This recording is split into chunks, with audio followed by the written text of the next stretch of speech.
It's 1994 and the US national team is the first in history to have all their riders kitted out with power meters at the Tour de Pont. Fast forward 3 decades and you'll be hard pressed to find a single pro in the peloton who isn't racing and training to carefully curated wattage targets.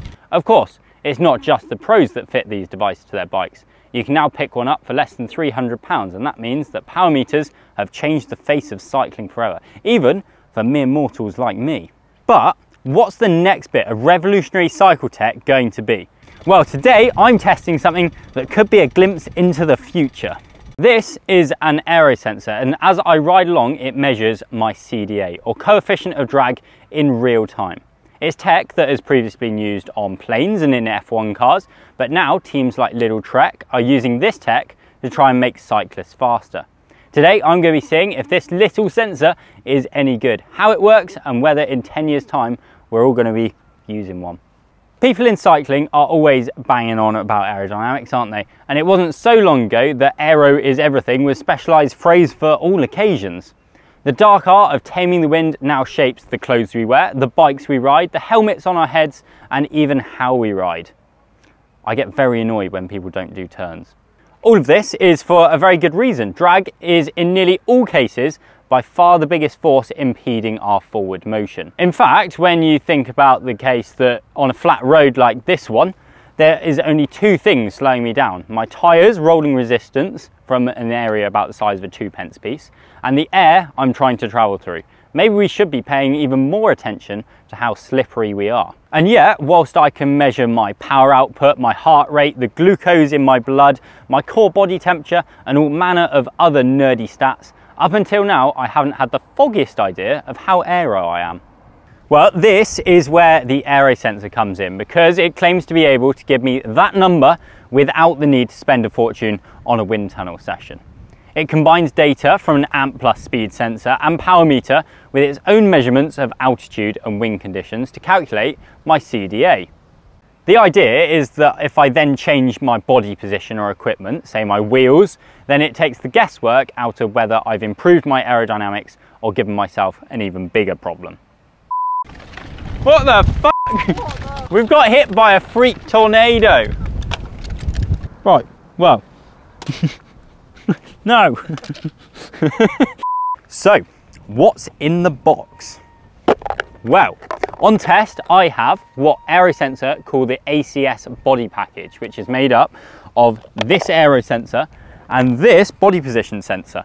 You can buy them separately, but I think to get the most out of it, you will require both, as around 80% of your drag is your body. So even a small change here can have a far bigger effect than just about anything I could ever do to my bike. The body position monitor uses optical sensors to measure my head and shoulder position relative to the stem and is supposedly accurate to 1mm. It then live streams this to my Garmin via an IQ app, and once I've set a target of an optimum position, it will then change colour if I deviate from that.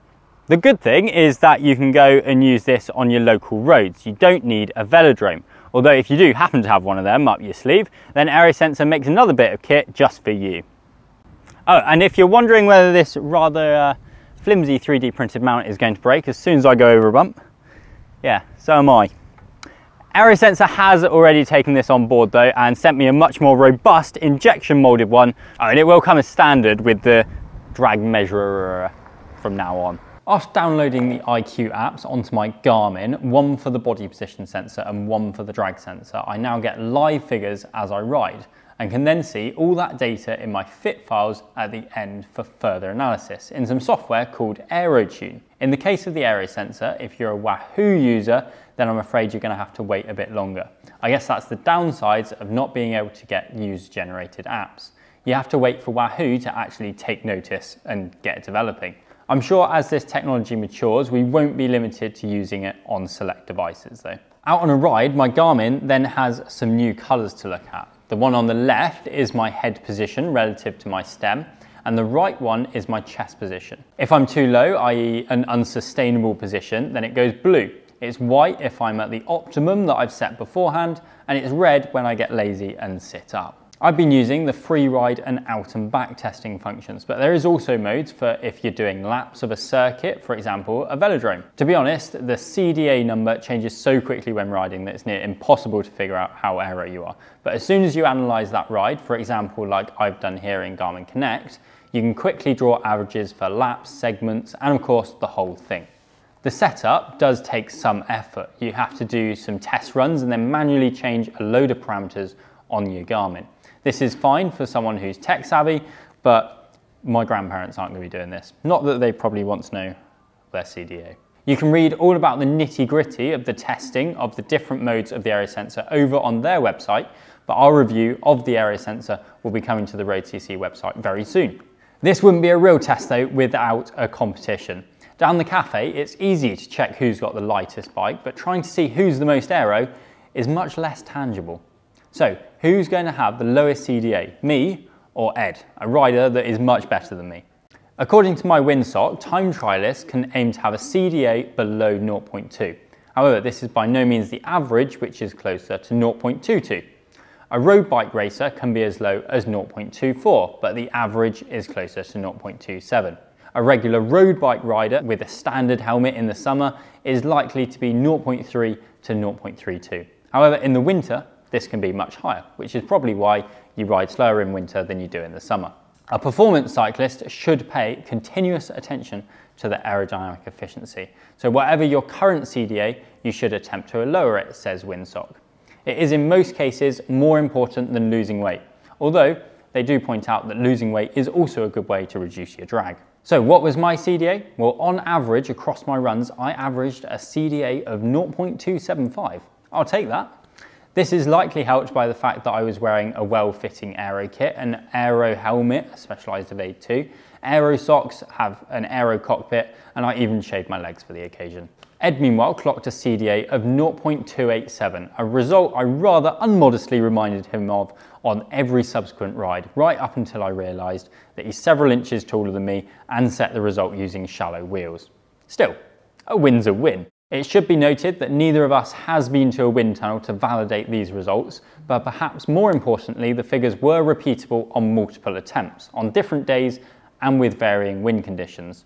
I'm therefore confident that you could indeed use the Aerosensor to measure the effect that different setups and positions will have on your CDA and therefore drag. It should be said that whilst nearly every attempted test resulted in believable figures whilst on training camp, it was far harder to use back at home. The first issue is that you can't use it in wet conditions, which during the UK winter just gone has seemingly been just about every day. Secondly is traffic. We found that a car going past or coming in the other direction will completely screw up the results, so it's best to find a quiet flat road, which takes some searching here on the outskirts of Bath. So, is this the future? Well, yes and no. It certainly is very clever, and I've certainly learnt a few things that will hopefully make me faster. I'm also looking forward to using this to once and for all see which of my wheels are the fastest. The bad news is that this kit I've been using has an RRP of £1,215, which isn't exactly what most of us have down the back of the sofa. Of course, this is tech that is very much still in its infancy, and so it's likely that come 5 years' time, you'll be able to get this for quite a lot less.